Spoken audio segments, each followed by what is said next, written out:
I'm going to tell you a little bit about what I did to make the roads. Some of the things you want to start off with is some hand garden tools are real helpful. An old paintbrush, about a 4-inch, 3 or 4-inch putty knife. You probably have one of these at the house, and or about a 4-inch wide trowel, and that's made for scraping the roadbed initially and smoothing it out primarily, and then this is used for like smoothing out the cement once you pour it. An old paintbrush is essential because you'll want to come along once in a while when you get dust and dirt on the roadbed and clean it off, clean all the little pebbles and grass and stuff off so that you can either put your stripes on or paint it or just keep it up. Okay, one of the first things you'll want to do to prepare your roadbed, what I did is just take my putty knife, and let's say we want to put a little spur off of the side of this highway. You can cut or whatever, and you just want to kind of scrape the surface off of it. Well, this isn't too good. I've got a lot of weeds right here, but maybe take this and scrape out your roadbed and pull up any little weeds so they don't get in the way, or grass or whatever, like so. And then the next thing you do is take this right here. Now this is flat stock. This is aluminum flat stock. It's about $7 a 4-foot piece, I believe. It's a little bit expensive, but you might be able to think up something similar. It doesn't have to be this, but I chose this because it's flexible and it maintains its shape, and it's still fairly rigid. So I can come along right here. And I took a ball peen hammer. The ground's kind of hard around here, as you might guess, and I just tapped it down about halfway into the ground. And then you take another one, same way. Make your other side over here. Remember, you want this about wide enough for two Matchbox size cars to pass comfortably. Okay, so they're about that wide there. And then the thing you might want to take note of is before you lay the Portland cement down on the roadbed, take a flower watering pot or even a spray bottle and kind of dampen that roadbed a little bit before you put the Portland cement down.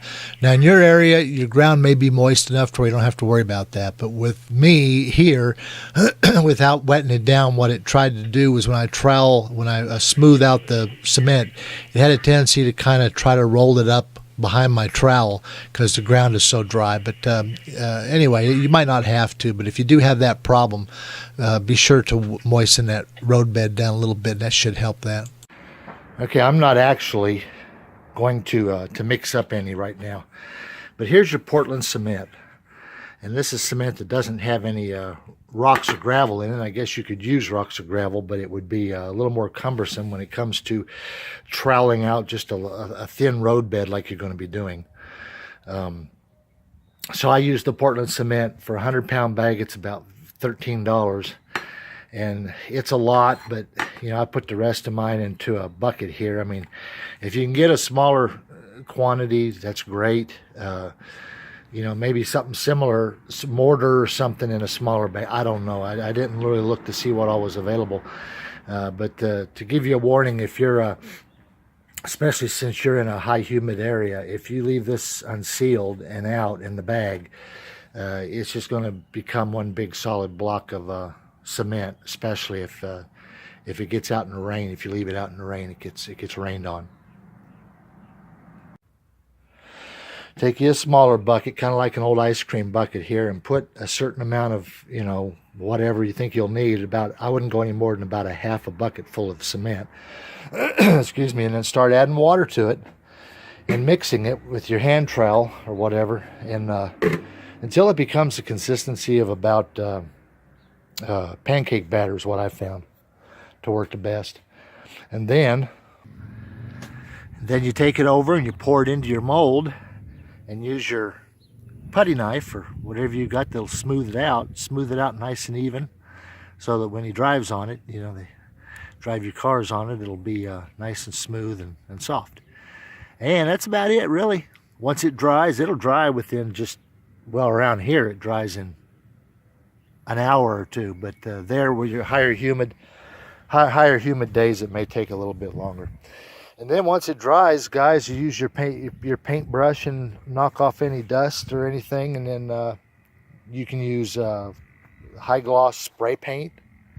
You could use paint in a can, just however you want to do it, and coat the road with the color you want. I used black, and then once it's done, what I did with the stripe was I took yellow duct tape, and it tears straightly, so you can peel off a piece and cut it maybe 4 inches long or whatever, and then start a real narrow piece of it with your scissors, and you can just take and tear it, and it'll tear real straight, and lay it down on the road, and that's it, man. That's all I did. So have fun making roads, and we'll talk to you later.